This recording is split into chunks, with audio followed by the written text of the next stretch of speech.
All All right. righty, alumni, friends, family, welcome to the first Alumni Roundtable for Confluence MFA concentration.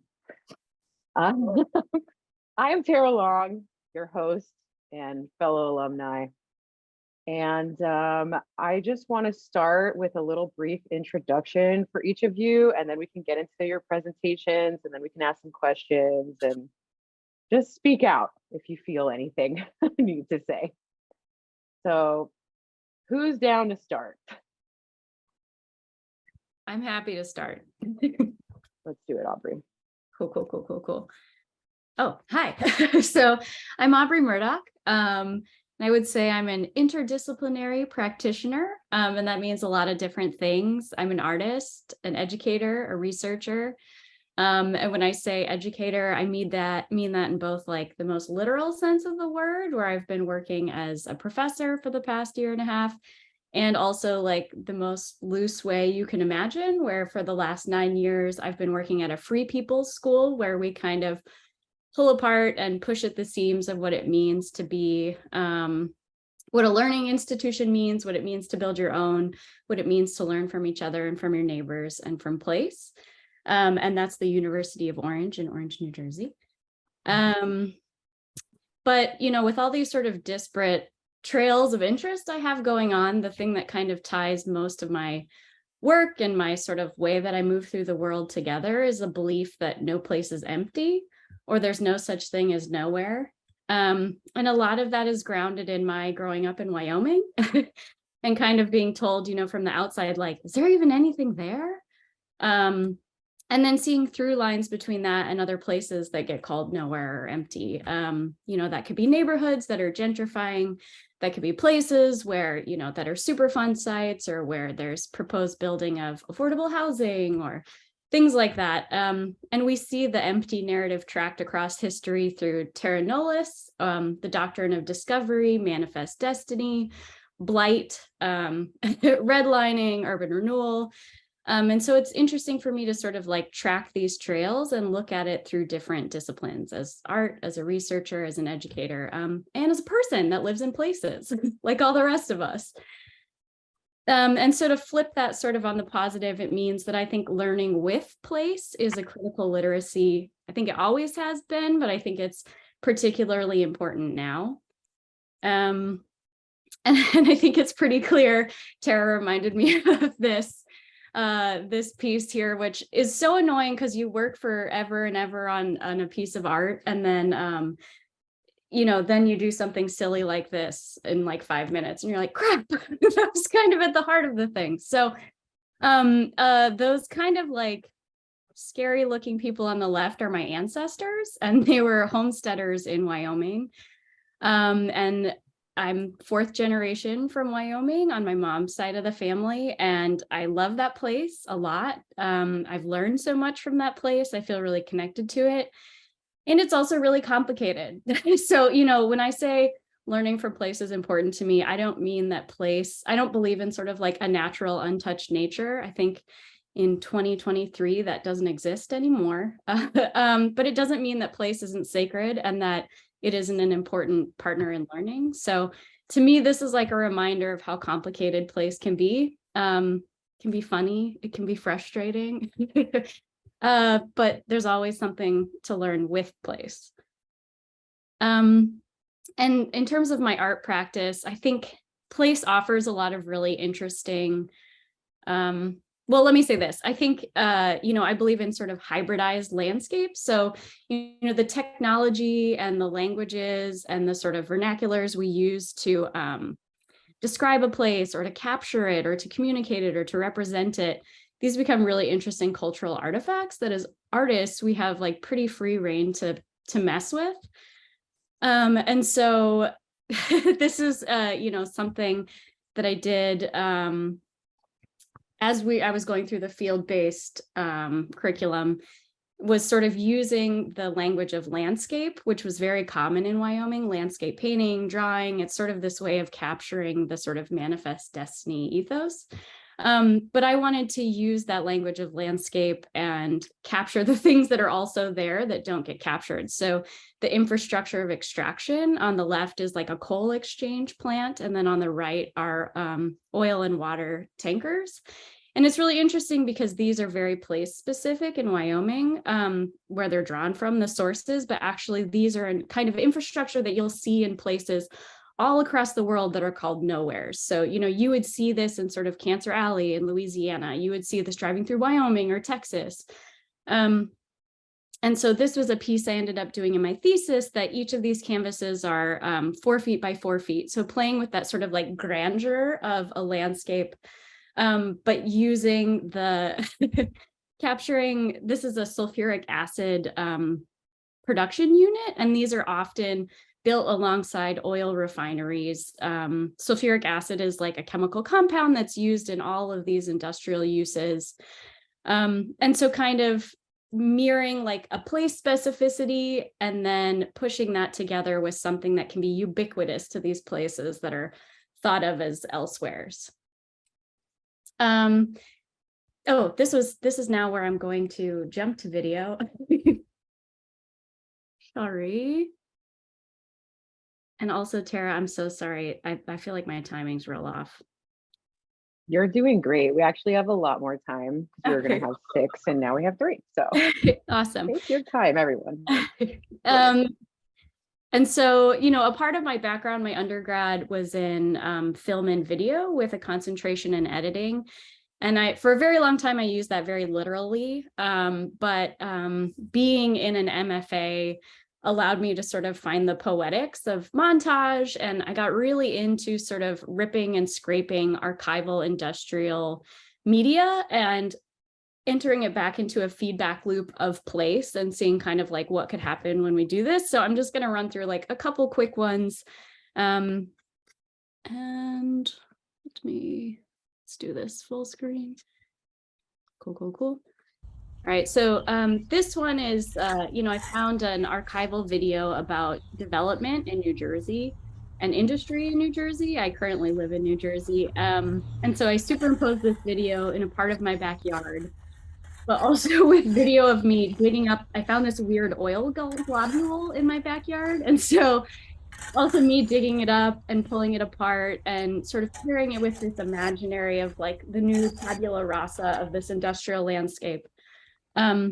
Here, this is a projection of the first mapping of the Black Hills, and it's projected inside of a mine inside of the Black Hills. And this map that was created under an expedition led by General Custer was actually what sort of allowed the first white settlers to break the Fort Laramie Treaty in the Black Hills.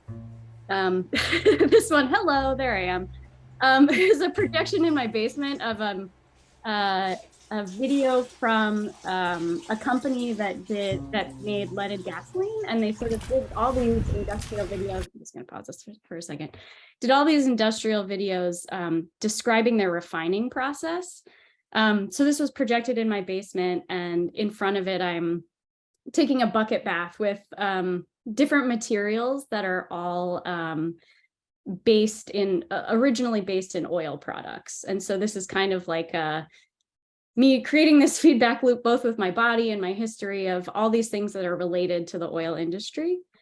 And then here we're going back to New Jersey. I live half a block away from the Rahway River, which was where the original Stetson Brothers hat factory was. Orange, New Jersey at one point was the hat making capital of the United States. And this is one of their, it was Stetson Brothers before Stetson Brothers. It was called the No Name Factory. And this was one of their original videos in 1920. And so it's fed into a loop of me sort of walking through this channelized river.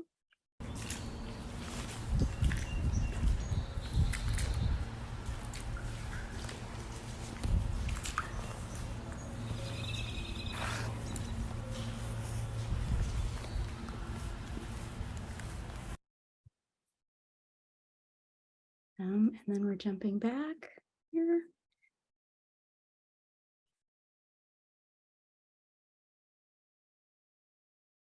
And then a great advantage of being in sort of an MFA program is having a space to show your work. And so thinking about how these feedback loop videos can then be displayed in place and kind of, how can that message inside of the video be amplified and embodied and sort of moved through. And then on the very quick practical end of things, the other sort of register of my work is looking at place very practically and tactically, which is communicating very complex ideas that people need to build democratic cities with that organization I mentioned at the beginning, University of Orange. So some things that's like field guides, activities, online learning modules. So I like to work on both of those registers, the poetic and kind of the more tactical. And that is a very quick tour through me.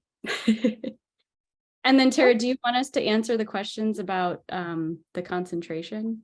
I think let's do the intros first. And then that was so good, Aubrey. I miss you so much. I really love your work. And I think, that's one of the cool things about this concentration is the mix of different interests that can all happen in one place. Moving on, Leslie, would you like to go next? Sure. All righty. Well, I'm Leslie Sobel, and I'm obviously an older artist, and going back to grad school later in life has let me expand and deepen what I was doing. I have a really field-based practice where I partner with scientists in some very remote places, sometimes teaching with them now, sometimes just learning with them, working with them, and getting to places I would never, ever get to otherwise. Last spring, I was teaching in Alaska with a group of client scientists, and this is work that came out of that. And it's been expansive. And for me, looking at climate and water issues has been the focus of what I do for a very long time. And sometimes, as I say, that's in very remote places, sometimes less remote. But the most remote, last fall, I was in the Arctic Circle on the tall ship Antigua, literally sailing some of the time around the Svalbard archipelago. And that was formative, transformative, just the most beautiful place I've ever been. And also a place that's deeply impacted by climate change. It's warming faster than any other place in the world. And so going there and seeing what's happening in person is something that's a big part of what I do. And I integrate that kind of experiential touching the ground with data and maps and working with experts and trying to really understand a place in more than just a superficial kind of way. And that practice has definitely expanded and deepened since I went back to grad school as an old person. And I had not planned to go to grad school in my 50s, and the program really found me as much as I found it. I wasn't actively looking. It popped up and it was like, oh my gosh, somebody has designed something that is just perfect for what I do and where I need to go. And so one of the things that I do and that has expanded since getting my MFA and through the process is taking data and visualizing it in different ways. So last year I did a remote residency with Planet Labs, and I've been working with satellite images with plotters, among other things. So I'm very exploratory about taking this kind of imagery and going different places than it was intended, often in ways that I have no idea what the outcome is going to be.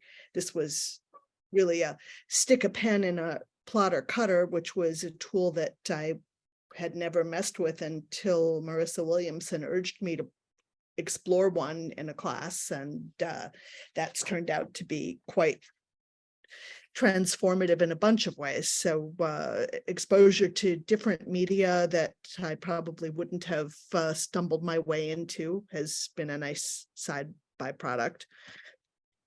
And I focus on water issues, not just climate related, but human impact related, and in particular, looking at things like harmful algae blooms, which are a mixture of human stupidity with dumping far too many chemicals, particularly fertilizer, onto the ground and into the water, but also the way climate change has heated that water, intensified storms, and generally made a mess. And this is just outside Toledo. It's about less than an hour from where I'm sitting right now. And at the time of that bloom, the city water was really not safe to use. And I explored the bloom in person in ways that were partly pushed from classes, things like do a transect walk or drive through a region, figure out how things interrelate, and go find some scientists. That part's not from the program, but folks at NOAA who are studying these blooms and who gave me a bunch of images and a better understanding of the science behind it.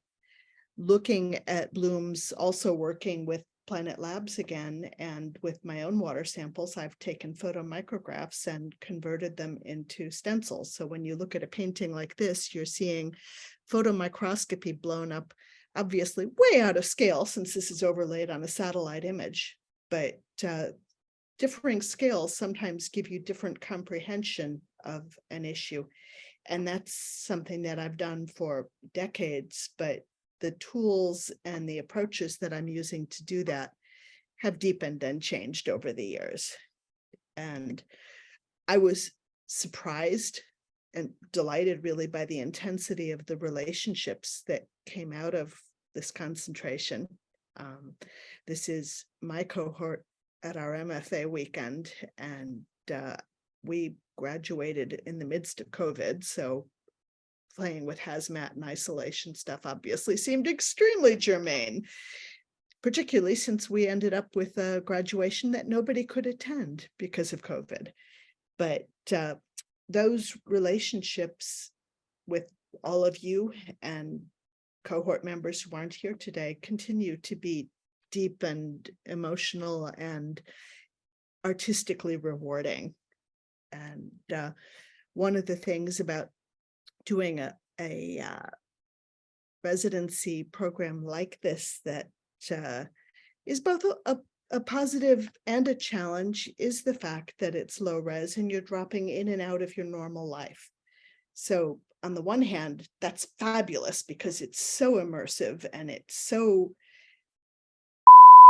exciting to go places that you probably would never go otherwise, and go there in an in-depth kind of way. I mean, this photo is from Oaxaca, and sure, anybody can go to Mexico and do a vacation there, right? But to go and work with the kind of folks we did studying plants and dyeing and archaeology and food and so much else in that depth was just extraordinary. And so, yeah, there's that go and dive into a whole bunch of places in a really deep way, which is wonderful. But that's also a challenge, right? Particularly since most of us are not right out of college. Some of us are a long ways from right out of college. And there's this question of how easy is it to separate yourself and go dive into something for a few weeks and then come back and bring that back to your home studio and make meaningful work with it. On the other hand, it's a lot less invasive than trying to do a longitudinal traditional semesters long, put the rest of your life on hold. So particularly as somebody who's older with a lot of normal obligations, for me, this was the only way I was going to go to grad school, and it was certainly the only way I ever contemplated it. So then I guess you could ask that question, was it worth it, particularly to somebody my age? And the answer was an unequivocal yes. It's expanded what I do. It's expanded my options, both in terms of having credentials, new skills, connections, collaborations, teaching, all sorts of things that would not have come to pass or would have been much harder to make happen without doing this this kind of work. So yeah, I'm ever so grateful to have done it and to keep being part of it with you folks. And okay. Hey, yeah, Leslie, you totally reminded me of the weird serendipity way that we all fell into this Oh yeah, right. curriculum. Seems like we all come across it in some weird moment in our lives where it just makes so much sense. And that is a thing amongst all of the participants, which I totally Absolutely. forgot. Yeah. And also the relationships we made with our cohorts and other cohorts. Just to state, we're all from different cohorts. I'm same as Aubrey, but Julie and Leslie, we're all from different cohorts, but wow, are those relationships strong? And I feel that I'm going to be very close with y'all for the rest of my life. I certainly hope so. That's how I feel as well. Yeah. So that's a big plus. All right. Well, thank you so much, Leslie. And Julie, you're on deck. Thank you. Yeah, very much like Leslie, I feel like I kind of came to it at a point where I needed to reconnect with art because I had spent so much time away from art. So let me get my presentation up here. So I have a background in architecture, and I've been working in and around architecture for a long time, also in graphic design. And as I mentioned, I felt that there was a lot that I needed to say, a lot that I needed to uncover and put out. That could only happen through art. So so I felt this urge to go back, and I didn't expect to go to grad school for art, but when I found this program, I was pretty much sold on going back because I needed a place that was interdisciplinary, and interdisciplinary concentrations curricula in grad school, I find in the arts especially is kind of hard to find. So when I saw that it was also low residency, because like Leslie, I also have a family. At the time that I started, I was teaching as well, adjuncting and working. So I needed something that could fit my schedule. So I came into this program, and one of the things that I got out of it was that I sort of figured out what my interests were. And my interests are so broad, as you can imagine, from studying, design and architecture and whatnot, and having a background from, being the child of an immigrant, a woman in the United States in this time and place, that I wanted to sort of figure out, okay, what are my interests? What am I leaning towards? And most of my work has to do with memory and stories, most often personal, but also things that come out of historical events as well. But, I found myself coming back to memory, and in particular, my memory and how it ties to mortality, place, grief, loss, legacy, and objects and material. So here's a sort of overall view of my thesis exhibition. And I basically concentrated on grief and loss. I lost my mom in 2018, and found myself thinking about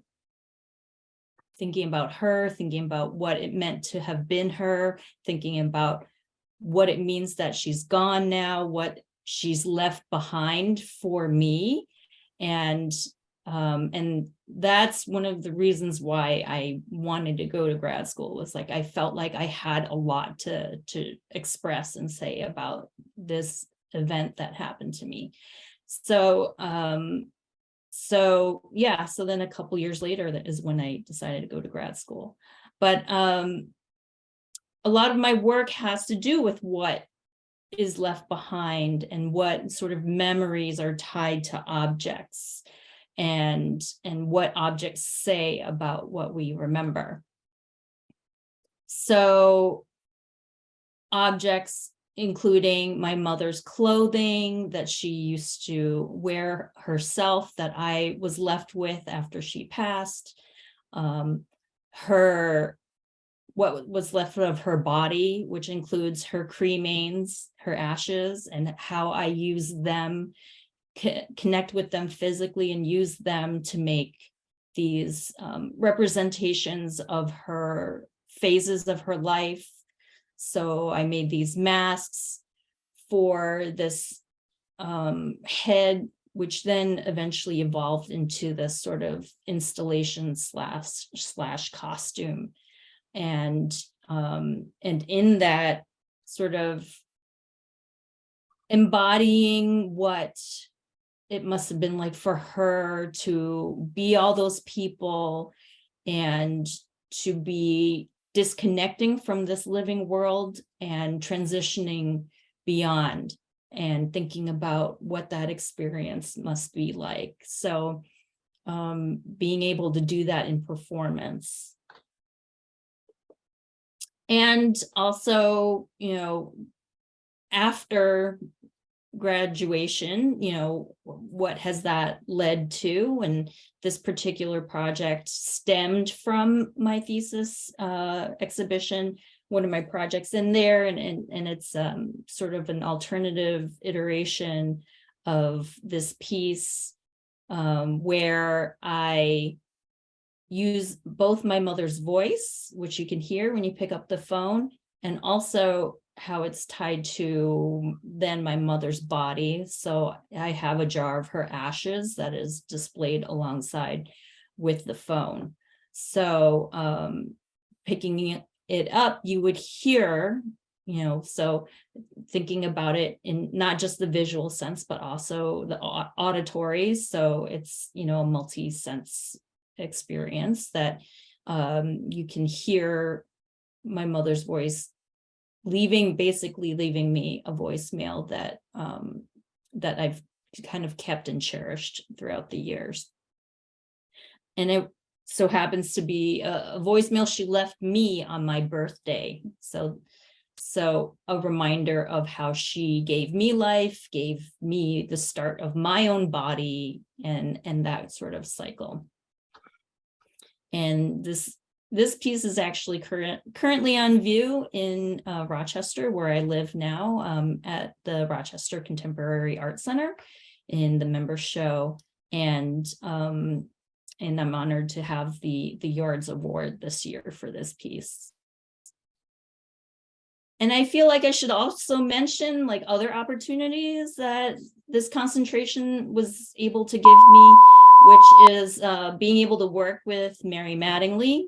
So this sort of speaks to more of my design and architecture side of my practice, where having this program and working with professional artists and interacting with, having conversations with these people and really seeing how they do their work and being able to collaborate with them, I think is a huge opportunity.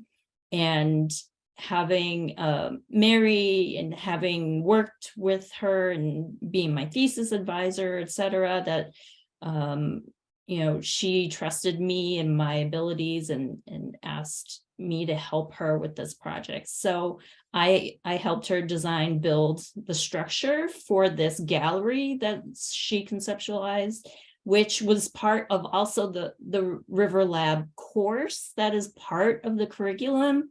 So students that were in the River Lab course, so this took place after I had graduated, but the students that were in that course at the time, they basically took part in the gallery and installed their artworks as part of this temporary gallery. So it's very much part of the collaborative and processing of what they investigate with water and rivers, and and in the end produce something that they can show. And so this was at South Street Seaport in New York City, and so it hit a very wide audience, and was part of City of Water Day, and was up for a couple of weeks. And through this, I got the opportunity to then propose to bring the installation to Buffalo, New York. So ultimately, the River Lab was sort of, the mobile River Lab was intended to be this sort of traveling installation, traveling gallery. And because it's modular, you can break it down and take it somewhere. And when I saw this opportunity in Buffalo, New York, to have at this art festival, basically accompany this playground arts festival in Buffalo, right on the Buffalo River, right? Because at South Street Seaport, it was East River, and here it's on the Buffalo River. And just, again, bringing artists together who care about the waters around Buffalo, and coming together and putting on this show, and having the opportunity to work with like a projection artist and movement artists to, find other ways to engage people with, the waters around us. And even though I would say it's very much like a Mary project, because, it's River Lab, and it comes from her and comes from Swale. I am so grateful to have the opportunity to be able to work with her to make this happen in other places. So I'm talking to other places. Hopefully it's pretty soon. Rochester at some point we'll be able to pop this up again along the Genesee River in where I live now, and slowly bring it back to New York City. So yeah, so that's pretty much, what most of my work is and around, and how it kind of relates to the concentration. Yes, Julie, that is some important work. I'm reminded that this concentration supports that kind of art as health, art as catharsis, which I feel like that is not supported in every institution. And yeah, really beautiful. I don't like to use beautiful as a descriptor for art, but it's just really beautiful what you did there, Julie. Yeah, for sure. And also that you brought up how amazing the faculty is and how they are professional artists, and how awesome it is to work with them. That's a big point that we enjoy. Okay, cool. So now we can jump to the questions. I feel like we can ask one question and then I'll answer it and then see how far we get. Y'all are doing great. Thank you so much. Okay, I have the questions here. So let's see. Also, if there's a question you want to answer more than another one, let me know. If not, I'll just go in order. But here's one. Questions for alumni. What surprised you about the experience of being in a field-based low-residency MFA? We can go in the same order as the presentation. So go for it, Aubrey. Sure. This actually probably sounds idiotic, but I like, when I saw this, I was like, oh, great. The coursework just takes place during the residencies. I had a full-time job, like juggling a lot of things. And I was like, great. And I think everyone else understood this, but that coursework actually continues remotely throughout the entire course of your 26 months. So, I adapted to that. That was great. Just so everyone should know, you're in grad school. It's grad school. So I should have known that. And I think this kind of dovetails with what was challenging about it. And Leslie, I think, made this point, like what was challenging about it was also what was great about it, is trying to juggle your life with these intensive sort of like immersive experiences, focusing on place. Kind of the cadence of the program was both like intense, and that was great. Because for me, I think it was like, I knew I needed an external motivator to be making work seriously, even though I have to live a regular life and have a full-time job. So, like what kind of external motivator can I find to support me in doing that? And this program absolutely offered that. And I also think the cohort structure, that they're relatively small. The cohort that I'm in with Tara, we continue to stay in touch and meet and review work for each other. And it just became some of the most important infrastructure I have in my life for making art.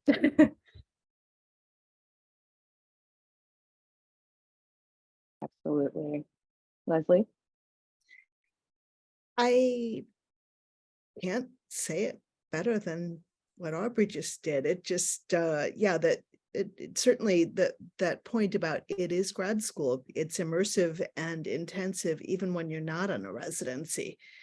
Lots of writing, lots of reading, lots of studio time. And in some ways, when you're on the residency, it's easy to be immersed in it because you're out of your norm and you're focusing. It's when you come back home and you still have all the other stuff that can be harder. But at the same time, it was just so enriching to have that structure and to have that critique connection.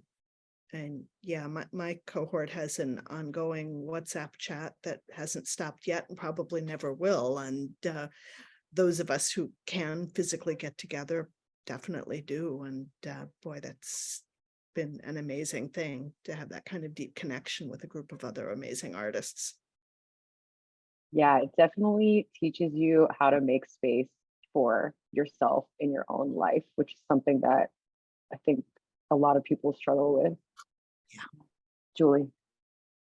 Yeah, I guess, we were the cohort that started in the middle of the pandemic. So residencies didn't really happen for a long time for us.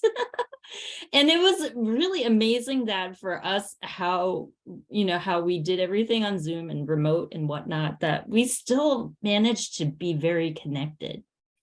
And still, support each other, basically, because we were in a pandemic and we felt like we just had to help each other, and usher each other through. And it was a hard time for everyone, and trying to keep track of everything that's going on when everyone had to shift and, pivot, right? And keep up with grad school somehow. And it's, I was very, pleasantly surprised that we were able to really still feel like a cohort, even though we were mostly remote. But man, it was nice when we could get together in person finally. But yeah, I agree with everything that's been said. Yeah, the workload and keeping in touch with the cohort and everything. Yeah, it is intensive. Yeah, and I also feel like it bears saying for like anyone thinking about this program that maybe hasn't done a grad program before. I did another grad program, and a friend of mine, like the second week, I was like sobbing, trying to like do all the reading. And a friend of mine was like, that's kind of the point. Like, it's gonna feel like this. So it's like, don't let that scare you away from doing a grad program. It just like teaches you, I don't know, how much you're capable of. Yeah, and I have to say that the cohort is so supportive. I feel like we're all in different cohorts, but I think we have the same kind of experience where, everyone's got strengths and weaknesses, and the way that our cohort came together to like get us through graduation. Like I would not have been able to do that alone or in a program where people weren't talking to me. Like y'all got me through it. And I feel like, yeah, it's definitely a special experience. And I think that is a benefit of being small, Yeah. a tight cohort. We were a cohort of 8, and you guys were even smaller. Yeah. But yeah, being able to really, feel like a little mini family. Totally. Okay, get to the next question.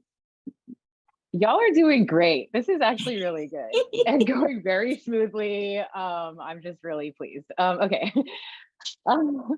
Okay, next question, alumni. Okay, we kind of answered this, so let's just go to the next question. How could the MFA continue to be a valuable part of your art life? Same order. Okay. Makes it easy. I think this could be answered like on so many different registers. And I think, one that we've all already mentioned is like the relationships with our cohorts. I think that's, completely irreplaceable. And will continue to be one of the most important parts for me. Just having a community of people that you like love and care about, but also like that challenges you, like I would never dream of bringing some subpar work to my group to review. So it keeps me really honest too, but is like in a very supportive way. And then I think on a practical level, because the cohorts are small, because of the intensiveness of the residencies, like the relationships with faculty, like Julie mentioned, are so important. So I feel very comfortable being able to be like, hey, Mary, can I ask you a question? And also I think the sort of like tight network there, like the reason I was able to do some teaching is because someone asked Mary if she knew anyone in New Jersey that could do this. And so, there's real benefit too, absolutely, in sort of like the networked aspect of that. And then I think outside of that, like I think this, Tara, you said it sort of perfectly in that we're not forced, it like teaches you to make space for yourself in your own life. And I think there was like, and like Julie said really beautifully too, like for me, there was a lot of like things that were kind of like stuck in my brain that needed some sort of like time and energy to sort of like get them out and be thought about. And so I think realizing that, not just research and writing and these sort of like hard skills that I've learned in life, but also sort of like the mystery and surprise and chaos of like art making can help me sort of, live a better life, be a better person, help me understand this world that is so complicated and expletive you can't say. I think equipment for dealing with sort of like a collapsing climate in an inequitable world, and being able to move through that despite how debilitating that can feel, like tools to move through that and keep moving, keep working, keep creating, even when you want to be like, what does it all mean? What is it all for? I think having a community that's like, you might not know what it all means or it's all for, but keep doing it because your work is important is, I don't know, doesn't seem like there's much more important than that. I think that counts for an enormous amount, because even if you're in the midst of a wonderful artist community where you are, that broader community from the concentration, from our cohorts, from each other, from faculty, is that bigger critique group, bigger support group. And one thing that really came away from it, just starting with finding the program in the first place, was embracing the role of serendipity and just making a point of being open to it and, you know, listening for it, being ready to say, oh, this thing is coming my way and I need to jump on it. And often what that is something that one of us has shared. And some of that is that network. Some of it might be opportunities to show or to look for a residency or whatever. But it's a much more deep and broad network than many of the other artist networks I've had over a lot of years of being an artist. And but yeah, it's also that circle of people who will grieve with you about what's happening to the planet and encourage you to keep making work that's addressing it in some way and doing that little bit we can all do to make a difference. So. Yeah, that was something that I recognized immediately once I got to the program, was how much, or the concentration, was how much care the people that were involved, they're just full of care and they listened. And not everybody in my life was like that. And it drew a clear distinction between what it is like when someone cares about the environment, cares about themselves, cares about others, versus someone that doesn't. And it made a lot of changes in my life.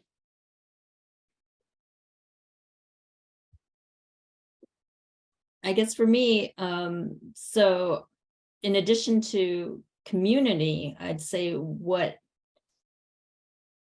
else would linger, I would kind of say, is, you know, some of the experiences that I had with people. Like there are certain interactions I had, especially with any of the guest artists, right? We have distinguished guest artists that we meet with, and some of those one-on-one interactions are going to stay with me.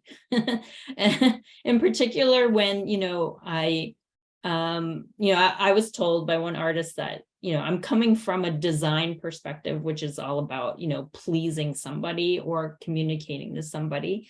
And then, you know, and this artist was basically like, how about you do something for you? Which, you know, I'm still not going to shed that part of me that wants to communicate to people and make sure that my art resonates. But at the same time, the art also will fall flat if it doesn't connect with you yourself to begin with. So you know, there were just some things I needed to hear, some interactions I needed to have to you know, kind of help me take my art to the next level. You know, a lot of experiences I had that kind of boosted my confidence, that, you know, that helped me realize, okay, I have something that I can really move forward with and put myself out there with. And you know, lots of really invaluable advice. Yeah. You're here. Well, we've got one more question, y'all. And it is, how did this format support your creative process and art development?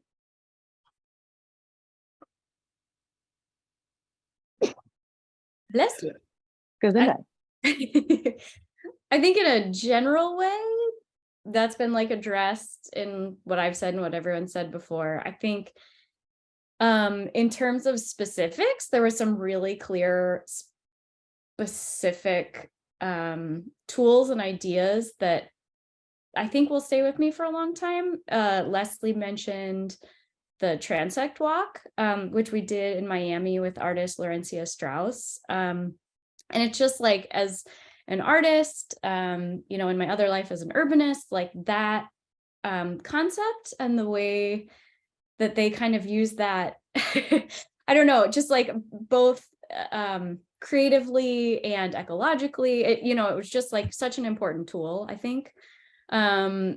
We, in one of our labs that was called the Techno Lab, we did a research notebook, and some of like the concepts, that overall concept, and then some of the concepts introduced through that were really helpful, I think. So for me, I think it's, this overarching structure that teaches you how to build space in your life for your practice, and then some very clear tools, and also some very, very thoughtfully selected resources and readings, I think, that I think are going to be some of the kind of like thought-based building blocks of my life moving forward, probably.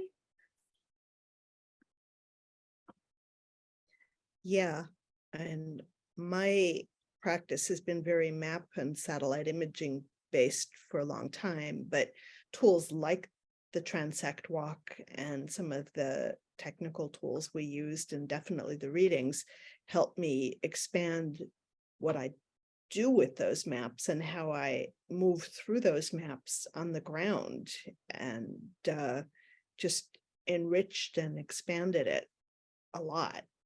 And then there were some technical tools, and some people watching this will laugh when I say this, but we did a week-long audio and video editing workshop with Meerkat in New York City when I was in the program. And those who know me know that I have a hearing impairment, and so doing audio editing is not something that comes easily to me. But the skills involved in how you think about putting material together for audio or video, in terms of the arc of it, in terms of storytelling, were applicable to a whole lot more than just that. And it was fabulous. So oftentimes we would do something that was a very specific technical thing, and you would come away from that saying, I can see ways in which this fits into something completely separate, as a mindset, as a thought tool about how to approach things. And that was an unexpected and wonderful surprise, but hugely useful. Yes, I feel like that happens a lot in the curriculum. Yeah. You're doing so much, you're moving your hands, you're trying new things, and it definitely will resonate with something else. Yeah. Yeah. Really? Yeah. I mean, the Techno Lab courses are, you get immersed with everyone else and everyone in the other cohort, because it's, 2 cohorts at a time that are taking these courses, that like you're dumped into trying to figure out this new medium, whatever the medium is. And it's kind of freeing, because it's something that maybe you haven't tried before. So you're just going to do whatever, and you're not hung up on how, what the quality level is or whatever. You're just like getting nuts and bolts, learning how to do something. And it kind of, when you do that kind of thing, when you're trying to learn something new, it kind of opens up, other pathways in your brain to like be more creative, So, so I love Techno Lab classes. It's also just who I am. I just love learning how to do more things. But definitely there's that. And the other aspects are, having the forum, when you have your cohort, you have the ability to share your work and have meaningful discussions about your work, meaningful critique, and I am no stranger to critique, because I've taught architecture. So I taught my students how to handle and give critique. But, I know for some people that you get very defensive and scared of it. But I mean, when you're in a close cohort and you understand each other, like it's actually a very nurturing thing, to be able to talk about your work and then sort of more objectively think about it and not get defensive and whatnot. So So that's the other thing, is having the forum. And then I mean, thesis exhibition, like that whole experience of writing your thesis and then and putting up an exhibition to really put something up that's polished, that will maybe get some press, that you can grab like professional photography from, and then use that going forward. I feel like that is also really, really something that you can't get just from not going to grad school. It's like you kind of, if you don't go to grad school and you're trying to get that big exhibition, it's if you've been out there, it's really hard. And I feel like also for me, getting back into art at a later age, it's like, you're an unknown entity and people don't know your work, and so how are you gonna put your face and your work out there? So that is another huge thing about going to grad school and getting your exhibition up. Yes, and the fact that the exhibition is work that you got to like really take time, really flesh out, tease out, and then fully realize to the best of your ability is super rare. And yeah, that was another thing that was very helpful. Having that documentation, very helpful for grant applications, etc. And I think, Julie, like you were saying too, pairing that with like a thesis writing, where it's like pulling in theory, looking at other artists, talking about our own work in an analytical way. That was like a way of working I had no experience with. And then having done a thesis in another graduate program, I felt incredibly supported in the process of writing a thesis. And not to make, like, was not made to feel dumb or slow or anything for not, like there was a lot of supportive scaffolding of like how that happened. And I feel like it unlocked this like whole other part of my brain.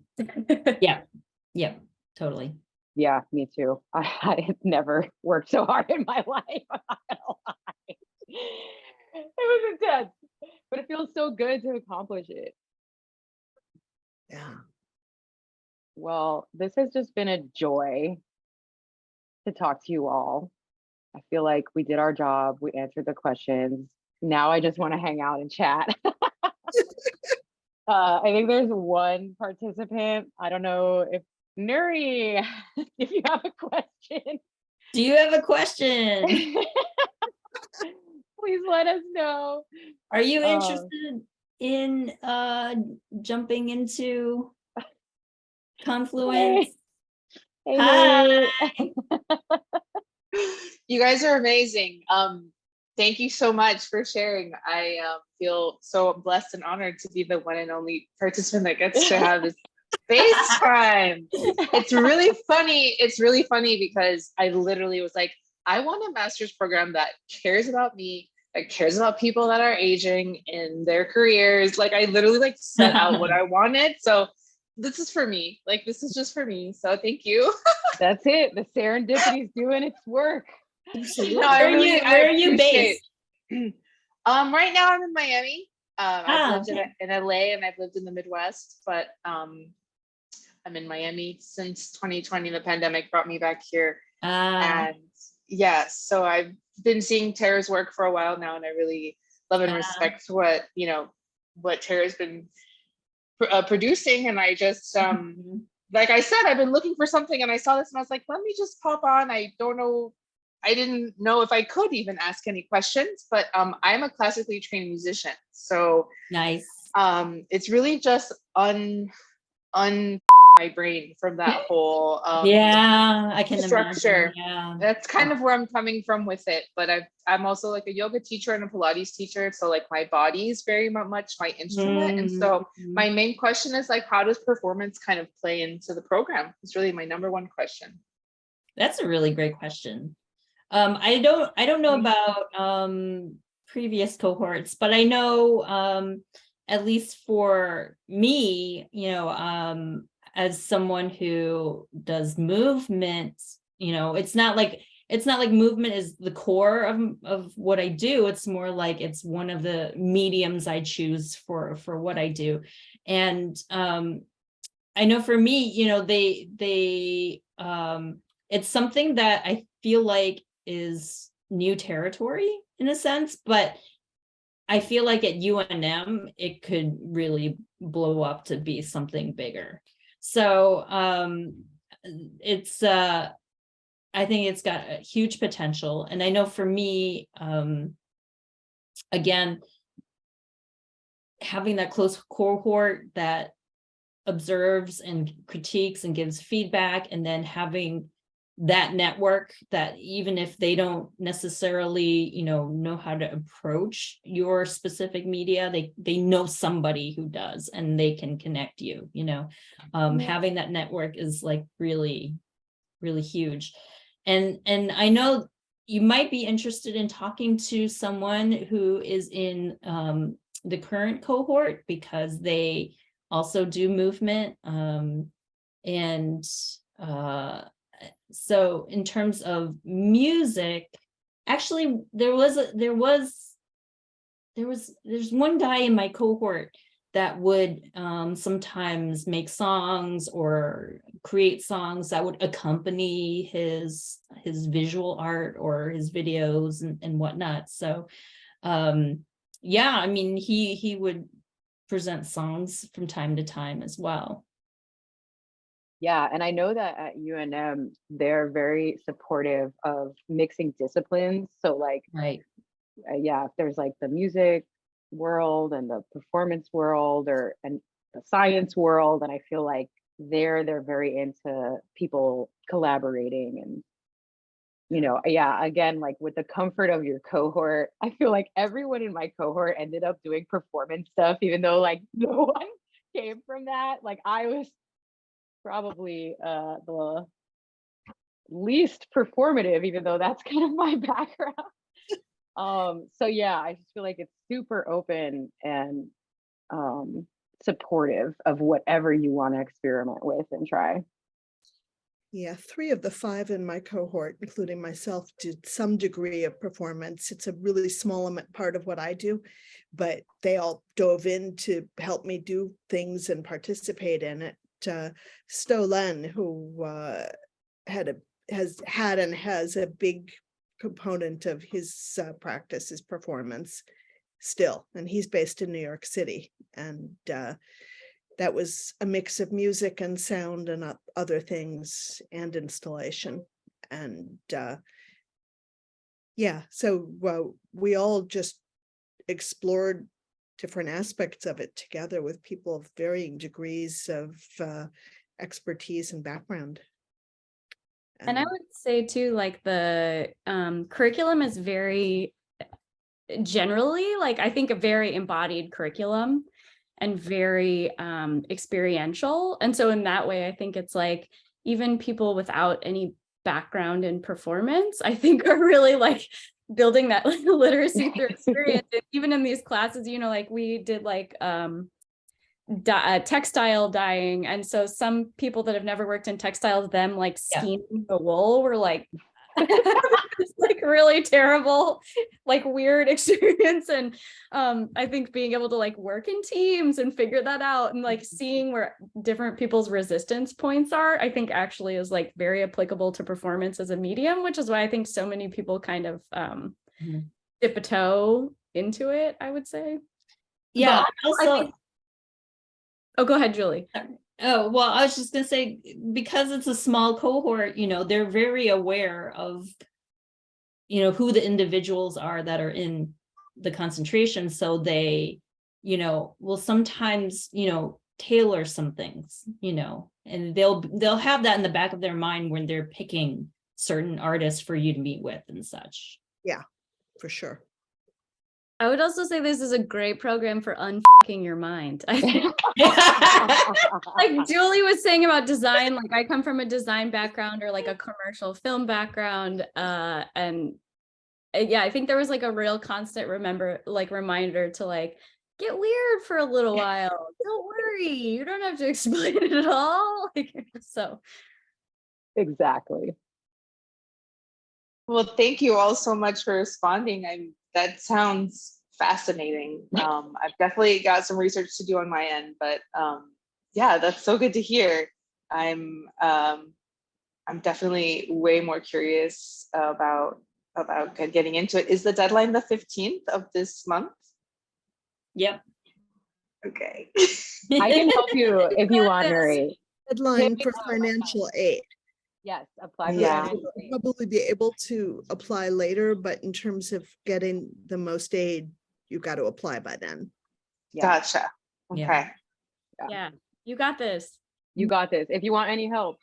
All right. I love that. Oh my goodness. Thank you so much. I'm overwhelmed. That's so beautiful. And I think Exactly. like here too, like if you're reaching out to sort of Carol, the director, or Mary, that like they're pretty good at also like pairing you with people to talk to, so they can put you in touch if you have specific questions with people they think can help address them. Yeah. Everybody's cool and they care. Awesome. Sounds good. Well, I'll be following up for sure. Cool. Well, I believe this wraps up our roundtable. If there's no more questions. I love you all. Love you. So good to see your faces. Yeah, so good to see your faces. We should do like a little Zoom party soon. To bring Yeah, everybody. yeah. Definitely.